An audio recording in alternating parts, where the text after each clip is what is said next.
Okay, so you're almost like a proper fledged podcaster. You know how to do these things, but it's really going to be useful to sort of go through a refresher, make sure that you've got each step right, because I talk to a lot of people, really established podcasters, and they still miss out certain steps, and they will say to me, oh yeah, I used to do that, but I stopped doing it. Bad idea. These things are there for a reason. They're there for a sequence.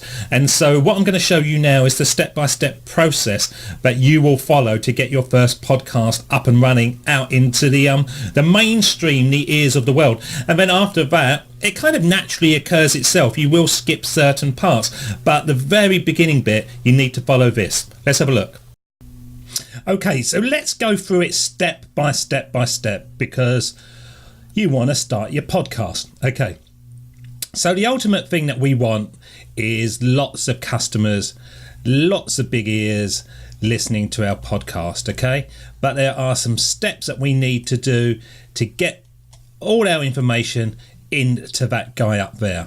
Now, the very first thing, of course, is that we have to set up our microphone. Okay, so the microphone is set up, and that has to be plugged into a mixer.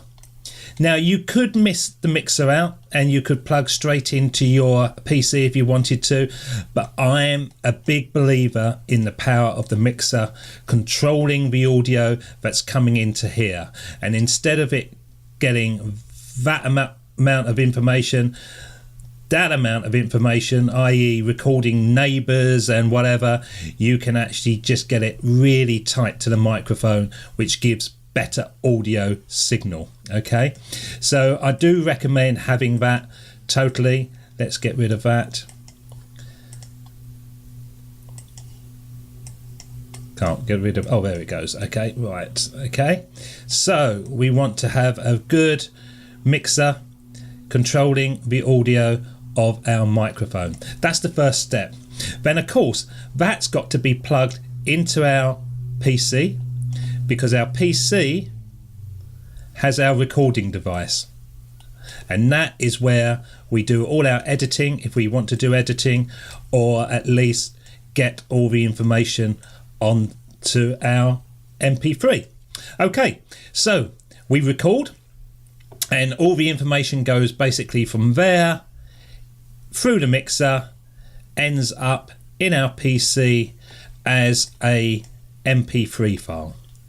Now, the MP3 file is, of course, what we need to send out to the world so people can hear it. But there's another stage that we need to do before that. And that is to take that file and we need to ID tag it.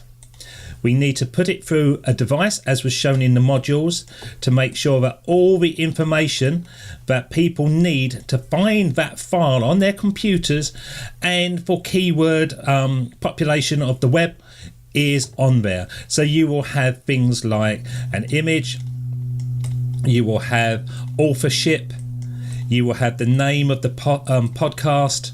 So if somebody is looking up and down their MP3 files, they can scroll down and think, I'm going to listen to that podcast I like today, what's it called, and they can find it really easily. If not, people are going to just leave you and they're not going to bother downloading because they can't find it. Vitally important. Okay, so once you've got all the images and everything on there, what we need to do is take our file, our completed MP3 file that has got both parts on it, the ID3 tagging and of course all the audio, and we need to give it to a hosting company.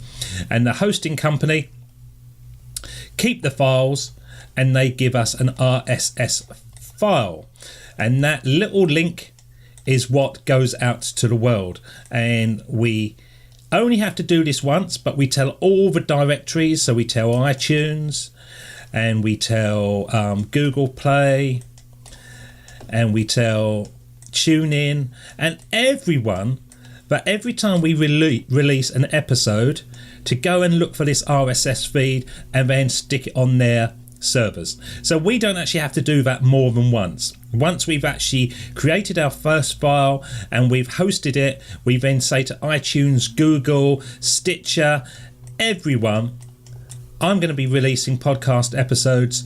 Every time one's released, go and have a look at it and then bring it back onto your platform. And of course, that is brilliant because all that information is going to be shared easily through to this guy.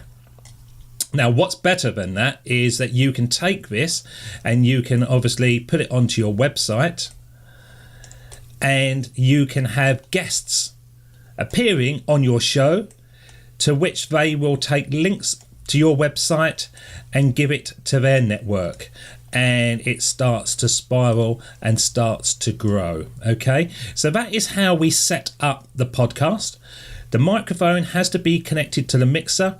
The mixer then controls the actual recording and the audio file. Once you've got your file completed, then you take the MP3, you tag it with the image, the authorship, the name of the podcast, everything that you need on there, and you go to your hosting account. It might be Orsound, it might be Libsyn, it might be Blueberry, whatever you want to do, and they will give you a little link that you then give to Stitcher, Google, iTunes. Only have to do this once, right when you first start your podcast, and then it's automatic after that. Every time this link goes live with a new one, these will get it. And the beauty of it is you can then put it onto your website, you can share it everywhere you want. And that's why it's really good idea to get onto other people's podcasts as well. So that once again shares the network, and it brings it all back to your work and your products. Happy podcasting.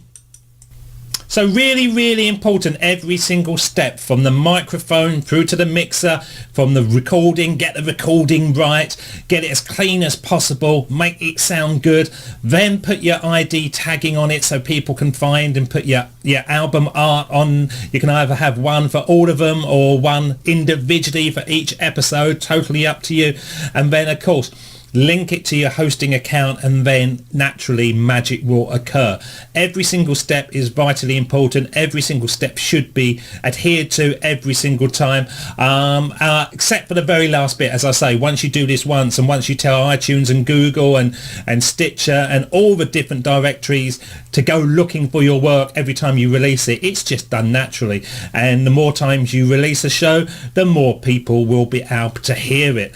And it's a good way to be. It's a really good life. I tell you what, I couldn't imagine ever having a business without a podcast on it. It just seems logical to do that. And hopefully you're starting to see the magic appearing in front of you.